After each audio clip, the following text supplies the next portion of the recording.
Right. ಒಂದು ತುಂಬ ಸ್ಪಷ್ಟವಾಗಿ ಗೊತ್ತಾಗ್ತಿದೆ, ನೀವು ಬಹಳ ಸೈಲೆಂಟ್ ವಿದ್ಯಾರ್ಥಿ ಆಗಿದ್ರಿ ಆ್ಯಕ್ಚುಲಿ. ಹಾಗಾಗಿ your focus was on music. ಅದಕ್ಕೆ ಕಾರಣ ಅಫ್ಕೋರ್ಸ್ ನಮ್ಗೆ ಗೊತ್ತಾಗಿದೆ ನಿಮ್ಮ ಅಮ್ಮನ ಮೂಲಕ. ಆ ಚಿಕ್ಕ ವಯಸ್ಸಲ್ಲಿ ನಡೆದಂಥ ಒಂದು ಘಟನೆ. ನೀವು 7ನೇ ಕ್ಲಾಸಲ್ಲಿ ಇರ್ತೀರಿ, ಆಗ ನಿಮ್ಮ ತಾಯಿ ಹೇಳ್ತಾ ಇದ್ರು. ಎಕ್ಸಾಕ್ಟಾಗಿ ಏನಾಯ್ತಮ್ಮ ಅವತ್ತು? ಒಂದು 7-7:30 ಇರ್ಬೋದು ಸರ್. ಮಲ್ಲೇಶ್ವರಕ್ಕೆ ಹೋಗಿ ಬರ್ತೀನಿ ಅಂತ ಹೇಳಿ ಹೋದರು. ನಾವು ಮನೆಯಲ್ಲಿ ಎಲ್ಲ ಅಡುಗೆ ಅವ್ರಿಗೆ ಏನು ಇಷ್ಟ ಇರುತ್ತೆ ಅದು ಮಾಡಿ ಇಟ್ಕೊಂಡು ಕಾಯ್ತಾ ಇದ್ದೆ. 7:30 ಆಯಿತು, 8:30 ಆಯಿತು, 9:30 ಆಯಿತು, ಹಾಫ್ ಆನ್ ಅವರಲ್ಲಿ ಬರ್ತೀನಿ ಅಂತ ಹೇಳಿ ಹೋದವರು. ಸುಮಾರು ಒಂದು 10-10:15 ಇರ್ಬೋದು. ಗಾಢ ನಿದ್ರೆ ಆ ದಿನ. ನನ್ನ ಸ್ನೇಹಿತೆ ಭಾರತಿ ಅಂತ ಹೇಳಿದ್ನಲ್ಲ, ಅವರು ಮತ್ತು ಅವ್ರ ಹಸ್ಬೆಂಡ್ ಇಬ್ಬರೂ ಗೇಟ್ ತಟ್ತಾ ಇದ್ದಾರೆ. ಫುಲ್ ಎಚ್ಚರಿಕೆ ಇಲ್ಲ. ಆಮೇಲೆ ಬೆಲ್ ಮಾಡಿದ್ಮೇಲೆ ಬಾಗಿಲು ತೆಗೆದ್ರೆ ಗೇಟ್ ಹತ್ರ ತುಂಬ ಜನ ನಿಂತಿದ್ದಾರೆ. ನಂಗೆ ಗೊತ್ತಾಗಲಿಲ್ಲ ಏನು ಅಂತ. ಆಮೇಲೆ ಭಾರತಿ ಬಂದು ಸಮಾಧಾನವಾಗಿರು ಅಂತಲೇ ಹೇಳ್ತಿದ್ದಾಳೆ ಹೊರತು ಈ ಥರ ಆಗಿದೆ ಅಂತ ನನಗೇನು ಹೇಳ್ತಾ ಇಲ್ಲ ಅವಳು. ಆಮೇಲೆ ಏನಾಯ್ತು ಭಾರತಿ, ಏನಾಯ್ತು ಅಂತ 100 ಸಲ ಕೇಳಿದ್ರು ಅವಳು ಹೇಳ್ತಾ ಇಲ್ಲ. ಮಕ್ಕಳು ತಂದೆಗೇನೋ ಆಗಿದೆ ಅಂದ್ಬಿಟ್ಟು ಎದ್ದು ಹೋಗಿ ಎಲ್ಲ ನೋಡಿದ್ದಾರೆ. ಆ ಟೈಮಲ್ಲಿ ನಮ್ಮ ಮನೆ ಮುಂದೆನೇ ಆಗಿಬಿಟ್ಟು ರಾತ್ರಿ 10-10:30 ಆ ದಿನ ನಾನೇನಾದೆ ಅಂತ ನನಗೆ ಗೊತ್ತಿಲ್ಲ. ನೆಕ್ಸ್ಟ್ ಡೇನೇ ಎಲ್ಲ ನನಗೆ ಗೊತ್ತಾಯಿತು. How old were you Arjun? ಇವರು 7ನೇ ಕ್ಲಾಸಲ್ಲಿ ಇದ್ದೀರಾ ನೀವು? I was 13 years. 13. ನಮ್ಮ ತಂದೆ ಜೊತೆ ಯಾವಾಗ ಓಡಾಡ್ತಿದ್ದೆ ಆಗ ಒಂದು 2-3 ಆಕ್ಸಿಡೆಂಟ್ ನೋಡಿದ್ದೆ. ಆ ರೋಡೇ ಆ ಥರ ಹೈವೇ ಸರಿ ಇರಲಿಲ್ಲ. ಆಕ್ಸಿಡೆಂಟ್ ಎಲ್ಲ ನೋಡಿದ್ದೆ. ಮಳೆನಲ್ಲಿ ಯಾರು ಸೈಕಲಲ್ಲಿ ಹೋಗೋರ್ಗೆ ಹೊಡೆದ್ಬಿಟ್ಟು ಹೋಗಿರೋದು ಅದೆಲ್ಲ ನೋಡಿ ತುಂಬ ಒಂಥರ ಡಿಸ್ಟರ್ಬ್ಡ್ ಆಗಿತ್ತು ನನಗೆ. ಒಳಗಡೆ ಒಂದು ಭಯ.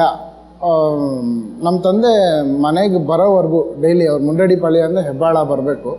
ಬರೋವರೆಗೂ ಡೈಲಿ ನಾನು ಆ ರೋಡ್ ಎಂಡಲ್ಲಿ ಹೋಗಿ ನಿಂತ್ಕೊಂಡು ಕಾಯ್ತಾ ಇರ್ತಿದ್ದೆ. ಒಂದು 7 o'clock ಹಂಗೆ ಹೋಗೋದು. ನಾನು ದೂರದಲ್ಲಿ ಯಾವುದೋ ಒಂದು SD ಲೈಟ್ ಕಾಣಿದ ತಕ್ಷಣ ನಮ್ಮ ತಂದೆ ಬಂದರು ಅಂತ ಖುಷಿ ಆಗೋದು. ಅಲ್ಲಿವರೆಗೂ ಏನೋ ಒಂಥರ ಭಯ, ಯಾಕಂದರೆ ಇದೆಲ್ಲ ನೋಡಿದ್ದೀನಿ, ಏನೋ ನನಗೆ ಗೊತ್ತಿಲ್ಲ ಏನಂತ. ಬಟ್ ಆವತ್ತಿನ ದಿನ ನಮ್ಮ ತಂದೆ ಹೋಗಬೇಕಾದ್ರೆ ಬ್ಲೂ ಟಿ ಶರ್ಟ್ ಹಾಕಿದ್ರು. ನಾನು ಹಠ ಮಾಡ್ತಾಯಿದ್ದೀನಿ, ನಾನು ಬರ್ತೀನಿ ಅಂತ. ನಮ್ಮ ತಂದೆ ಇವತ್ತೊಂದಿನ ಬೇಡ ಕಣೋ ಅಂದ್ಬಿಟ್ಟು ಒಂದು ತಬ್ಕೊಂಡು ಮುಚ್ಕೊಟ್ರು. ಆ ಮೀಸೆ ಚುಚ್ಚಿದ್ದು ಇನ್ನೂ ಹಂಗೆ ನನಗೆ ಆ ಫೀಲ್ ಇದೆ. ಕೊಟ್ಬಿಟ್ಟು ನಮ್ಮ ಡೋರ್ ಹತ್ರ ನಿಂತ್ಕೊಂಡು ಹೀಗೆ ಟಾಟಾ ಮಾಡಿದ್ರು. ನನಗೆ ನೋಡ್ಬೇಕಾದ್ರೇ ಸಡನ್ನಾಗಿ ತಲೆಯಲ್ಲಿ, ನಿಜವಾಗ್ಲೂ ಹೇಳ್ತೇನೆ ಸರ್, ನನ್ನ ತಲೆಯಲ್ಲಿ ಇದೇ ನಮ್ಮ ತಂದೆ ಲಾಸ್ಟ್ ಟಾಟಾ. ಅಂದರೆ ಈಗ ನನಗೆ ಹಿಂಗೆ ಅಂದ್ಬಿಟ್ಟು ಹೋಗ್ತಾ ಇರೋದು, ನಾನು ಬರಲ್ಲ ಅಂತ ಹೇಳ್ಬಿಟ್ಟು ಹೋಗ್ತಾ ಇದ್ದಾರೆ ಅಂತ ನನಗೆ ಹಂಗೆ ಅನ್ಸಿದ ತಕ್ಷಣ ಯಾವಾಗಲೂ ನಾನು ಹೋಗಿ ಅಲ್ಲಿ ನಿಂತ್ಕೊಂಡು ಕಾಯ್ತಿದ್ದೆ. ಅವತ್ತು ಭಯಕ್ಕೆ ಮಲ್ಕೊಂಡಾಗ 9:15 ಅನಿಸುತ್ತೆ ಟೈಮು. ಆ ಟೈಮಲ್ಲಿ ನಮ್ಮಮ್ಮ ಬಂದ್ಬಿಟ್ಟು ಮಲಗಿರೋ ಹೀಗೆ, ನಿಮ್ಮಪ್ಪ ಎಲ್ಲೋ ಬಿದ್ದೋಗ್ಬಿಟ್ಟಿದಾರಂತೆ ಅಂತ ಅಷ್ಟೇ ಸರ್ ನಾನು ಕೇಳಿದ್ದು. ಅಲ್ಲಿಂದ ಓಡೋಗ್ಬಿಟ್ಟು ಮನೆ ಗೇಟಿಂದ ಓಡೋಗಿ, ಜನ ಎಲ್ಲ ಇದ್ದರು. ಚಿಕ್ಕ ಹುಡುಗ ಅಂತ ಕೆಲವರು ಬೇಡ ಅಂದರು, ಇನ್ನು ಕೆಲವೇ ಅವ್ರ ಅಪ್ಪನೇ ಕಣೋ ಬಿಡ್ರೋ ಅಂತಂದರು.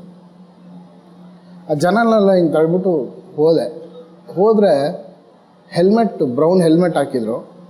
ಫೇಸು ತುಂಬ ಚೆನ್ನಾಗಿದೆ, ಇಲ್ಲಿವರೆಗೂ ತುಂಬ ಚೆನ್ನಾಗಿದ್ದಾರೆ. ಅಂದರೆ ಹಿಂಗೆ ಇದ್ರ ಮೇಲೆ ಬೈಕ್ ಮೇಲೆ ಸುಮ್ಮನೆ ಹಿಂಗೆ ಮಲಗಿರಂಗಿದೆ. ಬೈಕ್ ಕೆಳಗಡೆ ಇದೆ, ಬೈಕ್ ಮೇಲೆ ಇವ್ರು ಹಿಂಗೆ ಮಲಗಿದ್ದಾರೆ. ನಾನು ಹೋಗ್ಬಿಟ್ಟು ಅಪ್ಪ ಹಿಂಗೆ ಅಂತ ಇದ್ದೀನಿ. ಹಿಂಗೆ ಅಂದ್ಕೊಂಡು ಕೈ ಹಿಂಗೆ ಕೆಳಗಡೆ ಬಂದು ಇಲ್ಲಿಂದ ಕೆಳಗಡೆ ಏನೂ ಇಲ್ಲ. ಇಲ್ಲಿ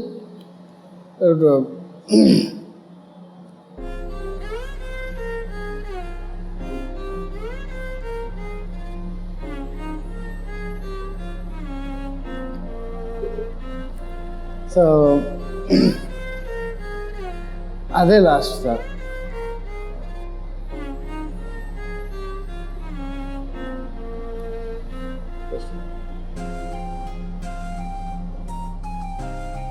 ಓಕೆ, ಆ ಮೆಮೊರಿಯಿಂದ ದೂರ ಬರೋಣ ನಾವು. ಬಿಫೋರ್ ದ್ಯಾಟ್ ನೀವು ಹೇಳಿದ್ರಿ, ಹೋಗಕ್ಕೆ ಮುಂಚೆ ಅವರ ಮೀಸೆ ನಿಮಗೆ ಚುಸ್ತು ಅಂತಿರೋದಲ್ಲ, that is so wonderful moment.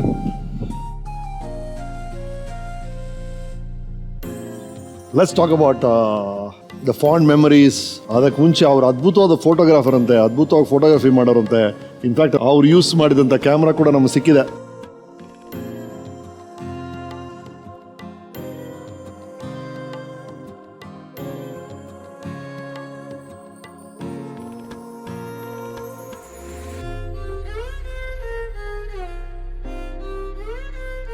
S, ಅವ್ರ ಫೋಟೋಗ್ರಫಿ ಬಗ್ಗೆ ಹೇಳಿ. ಯಾವ ಥರ ಫೋಟೋಸ್ ತೆಗಿತಾ ಇದ್ರು? ನಿಮ್ದೆಲ್ಲ ಫೋಟೋಸ್ ತೆಗೆದಿರ್ಬೇಕು ಅವರು. ಇದು ಅವರೇ ಯೂಸ್ ಮಾಡಿರೋ ಕ್ಯಾಮ್ರಾ. ಕರೆಕ್ಟ್. ಕೂತ್ಕೊಳ್ಳಿ. ಆಯ್ತು. Some water please. ನೀರು ಕುಡಿಯೋಣ.